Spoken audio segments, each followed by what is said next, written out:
கண்கள் ரெண்டும் மூஞ்சிலே, வீட்டுக்கு போனால் சோறு இல்லே, கிச்சனு முழுக்கா தேடினேன், குண்டால கைய விட்டு நோண்டுனேன். இது நியாயமா? வயிறு காயுமா? 2 தோசையாச்சு சுட்டு போடுமா?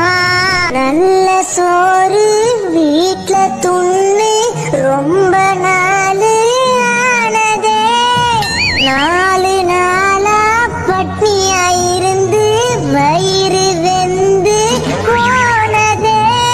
கறி குழம்பும் போனது, மீன் குழம்பும் போனது, சாம்பார துண்ணு புட்டு வாடினேன். பிரியாணி போனது, குஸ்காவும் போனது, தண்ணிய குச்சி புட்டு தூங்கினேன். ரசமே ரசம்